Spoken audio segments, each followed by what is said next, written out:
তো বন্ধুরা, তোমরা অন স্ক্রিন দেখতে পাচ্ছ এই যে অধ্যায় 12 চ্যাপ্টার শব্দ।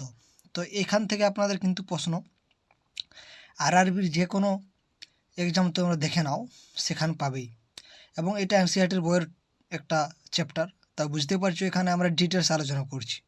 এবং এর আগেও আমরা এরকমভাবে ভিডিও বানানো আছে, তোমরা পারলে দেখে নিতে পারো। আমাদের এই ইউটিউব চ্যানেলে খুব সুন্দরভাবে একটা প্লেলিস্ট বানানো আছে, সেখানে সমস্ত কিছু আপনারা পেয়ে যাবেন। হ্যাঁ, তো দেখো, আমরা যে টপিকগুলো ইম্পর্টেন্ট সেই টপিকগুলো আমরা আলোচনা করব।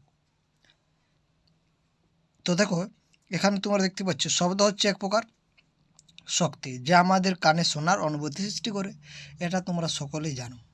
এবার চলো, শক্তি সংরক্ষণ সূত্রটা কী জিনিস সেটা আমরা এর আগের ভিডিওতে জেনেছি, অর্থাৎ আগের যে চ্যাপ্টার ছিল, অর্থাৎ আগের যে অধ্যায় বলতে পারো, সেই অধ্যায় আমরা জেনেছি। তো এখানেও আমরা অল্প স্বল্প করে জেনে নেব যে শক্তির সংরক্ষণ সূত্রটা কী। তো বন্ধুরা, সেখানে বলা হয়েছে যে আমরা শক্তি সৃষ্টি বা ধ্বংস করতে পারি না, আমরা শুধুমাত্র শক্তিকে এক রূপ থেকে অন্য রূপে রূপান্তরিত করতে পারি। এটাই তো শক্তি সংরক্ষণ সূত্র, এটাই আমরা জেনেছি। তো এই হচ্ছে ব্যাপার। হ্যাঁ, এরপর থেকে এখানে তোমরা সেরকম আর কিছু দেখতে পাচ্ছ না।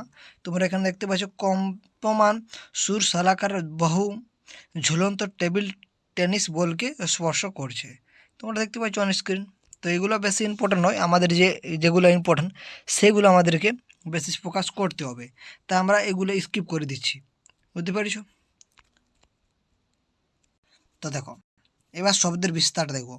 তো বস্তুর কম্পনের ফলে শব্দ সৃষ্টি হয়, এটা আমরা সকলে জানি। যদি না জেনে থাকে তো জেনে নাও যে যে কোনো বস্তু যখন কম্পন হবে তখনই কিন্তু শব্দের সৃষ্টি হবে। যেসব পদার্থ বা উপাদানের মধ্যে দিয়ে শব্দ বিস্তার লাভ করে তাদেরকে মাধ্যম বলে, এটা আমরা সকলে জানি। এই মাধ্যম কঠিনতর বা গ্যাসীয় হতে পারে।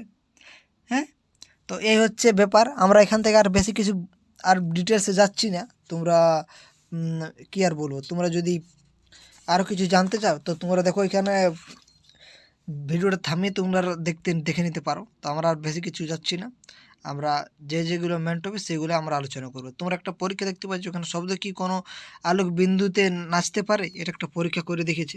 এটা তোমরাও করতে পারো বাড়িতে। তো এটা আপনারা দেখে নাও, পড়ে নাও, জেনে নাও। হ্যাঁ, তো চলো আমরা যে মেন টপিক সেটাতে যাই।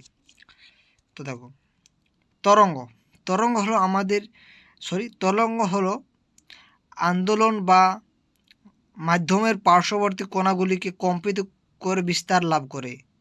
হ্যাঁ, এটা হচ্ছে তরঙ্গ। তো তরঙ্গ হচ্ছে কি আন্দোলন, যা কি করছে মাধ্যমের পার্শ্ববর্তী কণাগুলিকে কম্পিত করছে। হ্যাঁ, তাহলে এই যে পারাক্রমে এই আন্দোলন পরবর্তী কণাগুলি স্থানান্তরিত হয়ে সেগুলি গতি সৃষ্টি করতে থাকে এবং সামনের দিকে অগ্রসর হয়, কিন্তু মাধ্যমের কণাগুলোর কোনো স্থানচ্যুত হয় না। অর্থাৎ তরঙ্গ কি সেটা আন্দোলনের মাধ্যমে পার্শ্ববর্তী কণাগুলোকে কম্পিত করছে। হ্যাঁ, এবং কম্পিত করে তারা বিস্তার লাভ করছে, কিন্তু যে কণাগুলো রয়েছে সেগুলো কোনো স্থান পরিবর্তন করছে না। সেই যে কণাগুলো রয়েছে সেগুলো একটা নির্দিষ্ট জায়গায় রয়েছে, কিন্তু তার কম্পনটা চলে যাচ্ছে। তোমরা যদি উদাহরণ যদি আপনাদেরকে বলি, তো দেখো বাঁধে আপনারা যদি একটা ঢিল ছুড়ো তো দেখো কম্পনটা সাইডে চলে আসে। তো সেরকম একটা ব্যাপার আছে। তো কিন্তু মাধ্যমের কণাগুলোর কোনো কিন্তু স্থানচ্যুত হচ্ছে না। ওখানে কিন্তু কি হচ্ছে, স্থানচ্যুত হচ্ছে, কিন্তু এখানে স্থানচ্যুত হবে না। তার মাধ্যমের মধ্যে দিয়ে শব্দ বিস্তারের সময় এই ঘটনাটি ঘটে, তাই শব্দকে তরঙ্গরূপে কল্পনা করা যেতে পারে। তাই শব্দকে কী বলছে, তরঙ্গরূপে আমরা বলতে পারি। এবার দেখো, যান্ত্রিক তরঙ্গ কাকে বলবো। মাধ্যমের কণাগুলি কম্পিত গতির সাহায্যে আমরা শব্দ তরঙ্গে চিহ্নিত করি, এই তরঙ্গকে আমরা যান্ত্রিক তরঙ্গ বলি। অর্থাৎ যে মাধ্যমের কণাগুলোর কম্পন গতির সাহায্যে আমরা শব্দকে চিহ্নিত করি, তাই এই তরঙ্গকে আমরা যান্ত্রিক তরঙ্গ বলি। তাই বায়ু হলো একটি অতি পরিচিত মাধ্যম যার মধ্যে দিয়ে শব্দ চলাচল করে, এটা তোমরা সকলে জানো। এটা আমরা বেশি কিছু বলছি না। এবার দেখো কী রয়েছে, আর সেরকম আর কিছু এখানে দেখতে পাচ্ছি না। এখানে অল্প স্বল্প আপনারা জেনে রাখা দরকার, লঘু ভবন বা তনু ভবন জিনিসটা কী। তো এটা কি, ঘনভবন কম্পাঙ্ক বস্তু থেকে দূরে সরতে শুরু করে, কম্পাঙ্ক বস্তুর পশ্চাৎমুখী কম্পনের সময় এটি কম চাপযুক্ত অঞ্চলে সৃষ্টি হয়ে থাকে, তাই একে আমরা লঘু। তোমরা দেখতে পাচ্ছি লঘু মানে কি, সেখানে কম কিছু থাকবে, তো কম চাপ হবে, সেখানে যে কম্পাউন্ড সৃষ্টি হবে সেটা হচ্ছে লঘু ভবন। সিম্পল ব্যাপার, একেবারে সোজা। ঘনীভবন কখন কখন হবে বন্ধুরা? তার উল্টোটা হবে, অর্থাৎ যেখানে উচ্চচাপ যুক্ত অঞ্চলে যে তরঙ্গটা সৃষ্টি হবে, হ্যাঁ, বা যে শব্দ তরঙ্গটা সৃষ্টি হচ্ছে, সেটা হচ্ছে ঘনীভবন বা উচ্চ চাপ যুক্ত অঞ্চল। হ্যাঁ, সেখানে কি হচ্ছে, শব্দ তরঙ্গ সৃষ্টি হচ্ছে, যেখানে এই ঘন রয়েছে সেইখানে। এবং তনুভবন হলো নিম্নচাপ যুক্ত অঞ্চল, তাহলে ঘনীভবন হচ্ছে উচ্চচাপ, তনুভবন বা আরেকটা নাম কি লঘু ভবন। তো যদি তোমাদের লঘু ভবন না দেওয়া থাকে তাহলে তনুভবন বলবে। তনুভবন বা লঘু ভবন একই জিনিস। তো এটা হচ্ছে নিম্নচাপ যুক্ত অঞ্চল, আর ঘনীভবন বা উচ্চচাপ সেটা হচ্ছে কি উচ্চচাপ যুক্ত অঞ্চল হবে। তাহলে কোনো একটি নির্দিষ্ট আয়তনের উপস্থিত মাধ্যম কণার সংখ্যার সঙ্গে চাপ সম্পর্কযুক্ত, অর্থাৎ মাধ্যম কণার অধিক ঘনত্ব অধিক চাপ সৃষ্টি করে, অর্থাৎ কম ঘনত্ব কম চাপ সৃষ্টি করবে, একই ব্যাপার। যখন চাপ বেশি হবে কি, তখন ঘনত্বটাও কী হবে, বেশি হবে।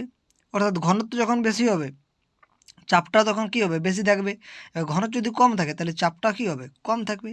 একেবারে সিম্পল, একদম সহজভাবে আপনারা বুঝতে পেরে যাচ্ছ। এবার দেখো, শব্দের বিস্তারের জন্য মাধ্যমের প্রয়োজন। অবশ্যই শব্দ হল এক প্রকার যান্ত্রিক তরঙ্গ, যা বিস্তারের জন্য কঠিন তরল বা গ্যাসীয় মাধ্যমের প্রয়োজন হয়ে থাকে, এবং শব্দ শূন্য মাধ্যমের মধ্যে দিয়ে বিস্তার লাভ করতে পারে না। এটা তোমাদের প্রশ্ন আসতে পারবে, এরকম সোজা প্রশ্ন দেবে না, কিন্তু বাই চান্স যদি দিয়ে থাকে। তো এই হচ্ছে ব্যাপার। হ্যাঁ, তো তারপরে আমরা যাব। তো তারপরে আমরা সিল্কের যে তোমরা দেখতে পাচ্ছ এখানে ছবি রয়েছে, তো ঘনভবনটা বুঝতে পেরেছো তো, অর্থাৎ যেখানে উচ্চচাপ হবে।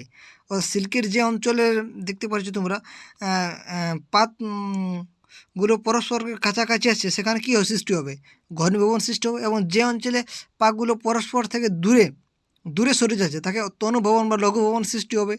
আমরা আগে জেনেছি যে শব্দের মধ্য দিয়ে কতগুলি পর্যায়ক্রমে ঘনীভবন ও তনুভবনের সাহায্যে বিস্তার লাভ করে থাকে। আমরা সিলিঙ্কি বলছি, তার জন্য দুঃখিত। সিলিঙ্কির মধ্য দিয়ে আন্দোলন বিস্তার এবং মাধ্যমের মধ্য দিয়ে শব্দের বিস্তারের তুলনা করো, এইসব তরঙ্গকে বলা হয় অনুদৈর্ঘ্য তরঙ্গ। তোমরা দেখতে পাচ্ছ কাদেরকে অনুদৈর্ঘ্য তরঙ্গ বলছি, কাদেরকে বলছি, যে সিলিঙ্কির মধ্যে যে আন্দোলনের বিস্তার এবং মাধ্যমের মধ্যে যে শব্দের বিস্তার তুলনা করব, সেই তুলনাটাকে আমরা বলছো অনুদৈর্ঘ্য তরঙ্গ। এবার দেখো, এইসব তরঙ্গ মাধ্যমের প্রতিটি কণা আন্দোলনের গতির অভিমুখে গতিশীল হয়ে থাকে। হ্যাঁ, কণাগুলি এক স্থান থেকে অন্য স্থানে স্থানান্তরিত হয় না, কিন্তু তারা তাদের স্থির অবস্থানের মূলবিন্দুর সামনে পিছনে আন্দোলিত হয়। শব্দ তরঙ্গ ঠিক একইভাবে বিস্তার লাভ করে। এই জন্য শব্দ তরঙ্গকে বলে অনুদৈর্ঘ্য তরঙ্গ, অর্থাৎ তার স্থান পরিবর্তন তিনি কোনো করবে না। তাহলে আরেক প্রকার তরঙ্গ আছে যাকে আমরা তির্যক তরঙ্গ বলি। তাহলে তরঙ্গ এখানে দু প্রকার আমরা দেখতে পাচ্ছি, অনুদৈর্ঘ্য তরঙ্গ এবং তির্যক তরঙ্গ। তো তির্যক তরঙ্গে মাধ্যমের কণাগুলি তরঙ্গের গতিপথের সমান্তরাল কম্পিত হয় না, কিন্তু তারা তরঙ্গের গতিপথের সঙ্গে সাম্যাবস্থানটির উপর নিচে গতিশীল হয়। এইভাবে তির্যক তরঙ্গ মাধ্যমের প্রতিটি কণা তরঙ্গের গতির অভিমুখের সঙ্গে লম্বভাবে তাদের সাম্যাবস্থার সপক্ষে গতিশীল হয়। তো তুমি এক টুকরো পাথরকে একটা পুকুরে যদি জলে নিক্ষেপ করো, তাহলে জলস্তরের যে তরঙ্গ দেখতে পাবে সেটা হচ্ছে তির্যক তরঙ্গের উদাহরণ। আলোর তরঙ্গ হলো তির্যক তরঙ্গের উদাহরণ, কিন্তু আলোর ক্ষেত্রে আন্দোলন মাধ্যমের কণাগুলোর তাদের চাপ ও ঘনত্বের জন্য নয়, কিন্তু আলোক তরঙ্গ কোনো যান্ত্রিক তরঙ্গ নয়। এগুলো ইম্পর্টেন্ট বন্ধুরা, যেগুলো বলে দিচ্ছি। তুমি উপরে যে শ্রেণীতে তির্যক তরঙ্গ আরও তো পড়বে ভালোভাবে, যখন আমরা 10-এর যখন এই শব্দ চ্যাপ্টারটা আলোচনা করবো ক্লাস 10, তখন আমরা আরও ভালোভাবে জানবো। তো বুঝতে পারছো তির্যক তরঙ্গের উদাহরণগুলো কোনগুলো হচ্ছে। এবার দেখো শব্দের তরঙ্গের বৈশিষ্ট্য। তো শব্দের তরঙ্গের আমরা নিম্নলিখিত রাশিগুলিকে দ্বারা বর্ণনা করে থাকি। তো সেইগুলো কী সেটা হচ্ছে, শব্দ তরঙ্গে আমরা নিম্নলিখিত রাশিগুলি দ্বারা বর্ণনা করি, সেটা হচ্ছে কম্পাঙ্ক, বিস্তার এবং দ্রুতি। কী কম্পাঙ্ক, বিস্তার এবং দ্রুতি, ফ্রিকোয়েন্সি, অ্যামপ্লিটিউড এবং স্পিড, এই হচ্ছে ব্যাপার। এবার দেখো লেখচিত্রের নিচে তোমরা দেখতে পাচ্ছ নিচের অংশ দ্বারা চিহ্নিত করা হয়েছে। লেখচিত্রে চূড়াকে তরঙ্গ শীর্ষ বলছে এবং উপত্যকাকে তরঙ্গপাত বলে। তোমরা ছবিটা দেখতে পাচ্ছ এখানে, তরঙ্গ শীর্ষ কোনটা, তরঙ্গপাত কোনটি। হ্যাঁ, এবং পরপর দুটি ঘনীভবন এবং তনুভবনের মধ্যের যে দূরত্ব সেটা হচ্ছে তরঙ্গ দৈর্ঘ্য। বুঝতে পারছো তরঙ্গ দৈর্ঘ্য কোন জিনিসটা? অর্থাৎ ঘনীভবন, এই যে ঘনীভবন উচ্চচাপ এবং এই যে এই জিনিসটাকে হচ্ছে তরঙ্গ দৈর্ঘ্য বলবো। এইটাকে আমরা কি বলবো? তরঙ্গ দৈর্ঘ্য বলবো। দেখো এখানে উচ্চ আর নিম্ন এই দুটোর মিক্সটাকে আমরা কি বলবো? তরঙ্গ দৈর্ঘ্য বলবো। এবং এই সাধারণত তরঙ্গ দৈর্ঘ্যকে আমরা কি দিয়ে প্রকাশ করে থাকি? ল্যামডা। তোমরা দেখতে পাচ্ছ যে চিহ্নটা, এই ল্যামডা দিয়ে তরঙ্গ দৈর্ঘ্যকে আমরা প্রকাশ করে থাকি। এবং এসআই পদ্ধতির তরঙ্গ দৈর্ঘ্য একক হচ্ছে মিটার। এগুলো ইম্পর্টেন্ট। এবং এটা কোথায় দেওয়া আছে তোমরা দেখতে পাচ্ছ অন স্ক্রিনে, এখানে দেওয়া আছে। কোথায় কোথায়? হ্যাঁ দেখো, একক মিটার। হেনরিচ রডফোল হার্জ তিনি কী করেছিলেন? 1857 খ্রিস্টাব্দে 22 ফেব্রুয়ারি জার্মানির হামবার্গে জন্মগ্রহণ করেছিলেন এবং পড়াশোনা করেন বার্লিন ইউনিভার্সিটিতে। তিনি তার পরীক্ষার মাধ্যমে জেসি ম্যাক্সওয়েলের তড়িৎ চৌম্বকীয় তত্ত্বের সত্যতা যাচাই করেন। তিনি রেডিও, টেলিফোনের, টেলিগ্রাফ এমনকি টেলিভিশনের ভবিষ্যতের উন্নতির ভিত্তি স্থাপন করেন। তিনি আলোক তড়িৎ ক্রিয়া আবিষ্কার করেন, যা পরে আলবার্ট আইনস্টাইন ব্যাখ্যা করেছিলেন। তার সম্মানার্থে এসআই পদ্ধতিতে কম্পাঙ্কের একক রাখা হয়েছে হার্জ। ইম্পর্টেন্ট। কম্পাঙ্কের একক হচ্ছে কি? হার্জ। তাহলে এবার তোমরা বলে পূর্ণ দোলনটা কখন হবে? তো দেখো এই যে ছবিটা, এখান থেকে আপনারা বুঝতে পারবে পূর্ণ দোলনটা কখন হবে। ঘনত্বের সর্বোচ্চ মান এবং সর্বনিম্ন মান পরিবর্তন এবং আগের সর্বোচ্চ মান পৌঁছলে এটি পূর্ণ দোলনটা সম্পন্ন। অর্থাৎ একটা সাইকেল যখন, এই সাইকেলটা হচ্ছে, সেটা যখন কী হচ্ছে? সম্পূর্ণ দোলন হচ্ছে। এবং কম্পাঙ্কে সাধারণত নিউ দ্বারা প্রকাশ করা হয়। দেখো কম্পাঙ্কে আমরা নিউ দ্বারা প্রকাশ করছি। তরঙ্গ দৈর্ঘ্য ল্যামডা। এসা একক হচ্ছে হার্জ কম্পাঙ্কের। তারপরে দেখো এই দেখো এখানে খুবই ইম্পর্টেন্ট। একটি নির্দিষ্ট বিন্দুতে পরপর